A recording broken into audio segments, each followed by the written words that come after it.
कोलकाता के विकास भवन के सामने नौकरी गंवा चुके शिक्षकों का विरोध प्रदर्शन हुआ उग्र।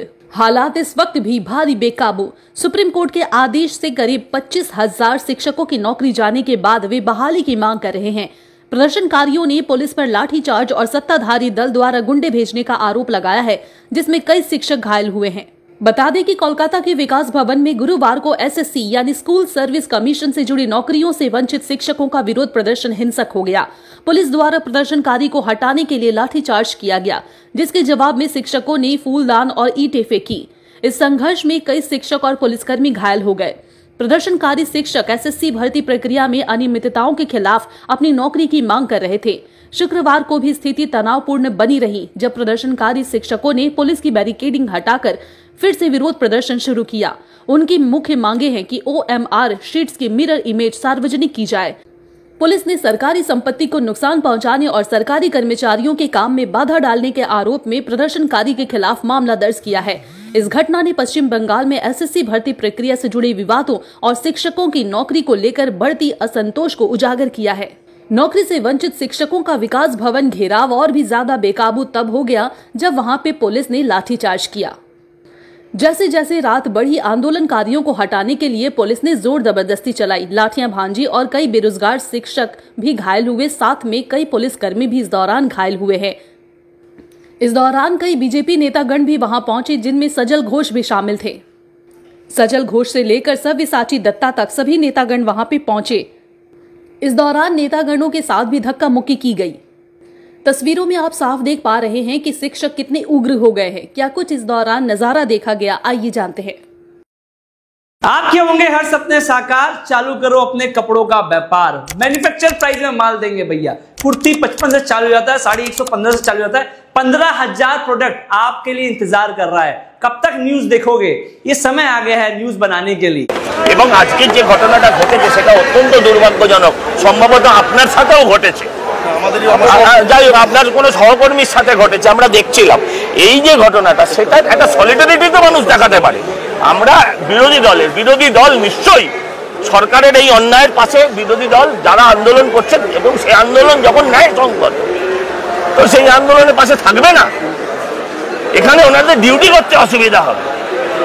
এক্ষুনি যখন ওদের বাপ আসবে আর একটু পরে, সে আমার দলেরই লোক, ওদের বাপ আসবে, তখন আটকাতে পারবে তো? এটা না করলে ওদের বাপটা আসতো না। বিরোধী দল বলে কি আটকালো? আর কি কারণে আটকালো? আপনি যাচ্ছেন আসছেন, অন্যরা যাচ্ছে আসছে, কাউকে তো আটকাচ্ছে না। এখানে একমাত্র আটকানোর লক্ষ্য আমরা হয়ে গেলাম কেন? দুজন এসছি মাত্র, আমরা দুজন। কেন? ঠিক আছে, যদি এই আটকে যদি চাকরিটা ফিরে আসে, আমরা সারা রাত বসে থাকতে রাজি। এই আটকে যদি প্রবলেম সলভ হয়ে যায়, আমরা সারাদিন বসে থাকতে রাজি। কিন্তু এই আটকে যদি প্রবলেম ভোলাটাইল সিচুয়েশন, যদি একদম সিচুয়েশন ক্লিন কাট হয়ে যায়, তাহলে বসে থাকতে রাজি। কিন্তু সেটা তো হবে না। আমরা দুটো মানুষ গেলে কি ফাটিয়ে দিতাম ওদের। 30 সেকেন্ড সময় লাগবে না, মানে হুমকি শুরু দিনই। ও 30 সেকেন্ডে ওর জীবনে যা হয় ও সেগুলোই বলেছে। 30 সেকেন্ডে ওর জীবনে যেগুলো হয় সেগুলো বলেছে। 30 সেকেন্ড ও মানে জানে। আজকের দিনে এখানে দাঁড়িয়ে সব্যসাচী ভট্টাচার্যের নেতৃত্বে যখন সব্যসাচী দত্তর নেতৃত্বে যখন মেরে এখানে পিটিয়ে ছালচামড়া গুটিয়ে দিল, তখন এই যে পেছনে দাঁড়িয়ে থাকা ডিসি, যার নিজের নেম প্লেটটা পর্যন্ত নাগাদের নিয়ে লজ্জাবোধ করছে, ভিডিও বানিয়ে বেলা, রিলস বানিয়ে বেলা, তার ক্ষমতা হলো না তাকে রোখার, আর তারা আমাদেরকে রোখছে। রাজ্যের বিরোধী দলের নেতা মাননীয় শুভেন্দু অধিকারীর নির্দেশে আমরা এখানে এসেছি। পরিস্থিতি যেদিকে যাচ্ছে, এটা কোনো পার্ট অকুপাইড কাশ্মীর নয় যে এখানে আমরা ঢুকতে পারবো না।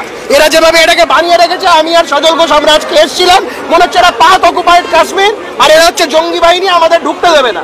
আমরা বলছি সিচুয়েশন কিন্তু আরো খারাপ হবে। ওরা ভোলাটাইল সিচুয়েশন, এটার জন্য হতে পারে শুভেন্দুদা আসছে রাত্রে, এটার জন্য হবে, এটার জন্য হবে। এক্ষুনি ফোন এসেছিল, ও রাত্রে আসলে তখন বুঝতে পারবে। ভিডিও করে বেড়া, লোকে বুঝতে লজ্জা লাগে। নির্লজ্জ বেহায়া কথা, এই ছেলেগুলো আন্দোলন করছে কেন? আমাদের একটা শিক্ষিত মানুষ, আপনি তো কোনো শিক্ষকের কাছে পড়েছেন, আপনি তো চুরি করে লজ্জা নেই, নির্লজ্জ নাম দেখাতে লজ্জা পাচ্ছেন, নির্লজ্জ বেহায়া। মানে আমরা একেবারে স্পিকার সহ